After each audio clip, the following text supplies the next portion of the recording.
Казвам се Людмил Илков, менеджер съм на ресторанти Хаджи Драгановите къщи и Хаджи Драгановите изби.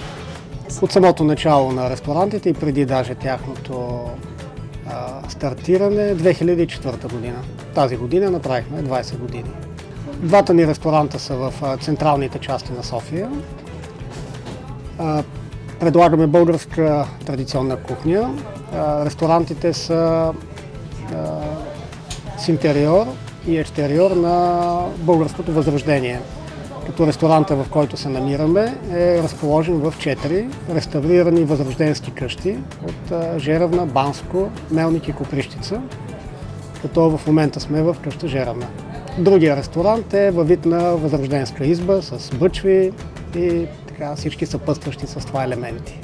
Като клиенти са смесени, доста чужденци ни посещават естествено поради желанието им да опитат българска кухня, да видят българска атмосфера. Имаме и музика на живо всяка вечер от оркестър. Като храна акцентираме естествено върху традиционните ястия, като основен акцент са ни агнешките ястия. Едва ли има друг ресторант в София, който да предлага толкова много от тях. Преди 2 години се запознахме с Марин, управителя на фирмата. Добро впечатление ми направи професионалното отношение и познаването на целия процес. И с започването още имахме доста добри попадения на служители. Приятелско отношение. След това в годините съдействието по време на целия процес на налагането на един служител, то не е само една стъпка, а си е един процес, който отнема месец-два след пристигането им. Пълно съдействие в това, оцелването на добрите и подходящи кадри, които да идват от чужбина, което е изключително важно, тъй като всеки един такъв човек е с доста голяма инвестиция от наша страна и когато има неуспешни избори, те съответно влияят върху доста неща, освен финансово и върху процеса на адаптиране на съответния човек. И да и не.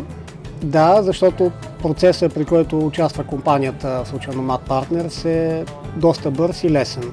Става дума за подбора на кадрите, оценяването им и стартирането на нещата. В момента, който процесът опре до институциите, за съжаление там вече нещата стават много бавни и това отнема много време. Има отделно някои недомислици в самия процес на държавата, които затрудняват внедряването на всеки един от хората. Да, сравнително лесно там, където зависи от нас и от Nomad Partners. И макар и по-бавно, но процеса в институциите, тъй като ние не се занимаваме директно с това е отделено на вас като компания. Не забелязваме трудностите, които срещате вие в целия този процес. За нас единственото неудобство е малко по-дългото време, което отнема пристигането на един служител. Основно от Узбекистан, двама човека от Киргизстан и един човек от Непал. Той е двустранен процес. Първо, тъй като до преди 2 години не сме имали чуждестранни работници, за самия колектив, ако до сега не се е срещал с чуждестранни хора, в началото винаги има една лека адаптация. Така че като цяло, в момента, който премине този първоначален процес на това, че могат да се приемат хора от други държави, оттам нататък вече нещата са доста лесни, тъй като хората идват тук да работят. В 99% от случаите те са дошли да работят, влагат доста усилия, дисциплинирани са и се старат по възможно най-добрия начин да се впишат в колектива и съответно колектива отговаря на това, като ги приема максимално бързо. В интерес на истината, след като минат първите няколко човека, оттам нататък вече не се прави разлика дали е българин или чужденец, поне при нас. Комуникацията с хората, които са от Узбекистан и Киргизстан е на руски език. Те не знаят почти никой английски. И за добро или за лошо в персонала има някакви хора, които знаят руски език, но доста бързо се разбират на професионална тема да си говорят.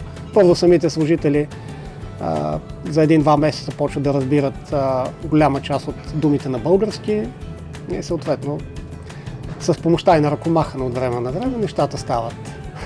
Като резюме мога да кажа, че внедряването на служители от чужбина до голяма степен стабилизира и направи бизнеса по-предвидим, тъй като един от основните проблеми в областта на услугите е това да имаш кадри.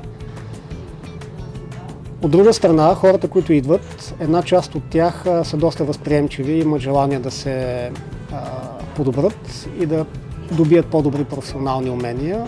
И имаме вече немалко служители чужденци, които са на ключови позиции най-вече в кухня при нас. Започвайки от най-долни позиции, подготовка, за един не много дълъг период успяват да се утвърдят и да стоят на позиции като българските готвачи.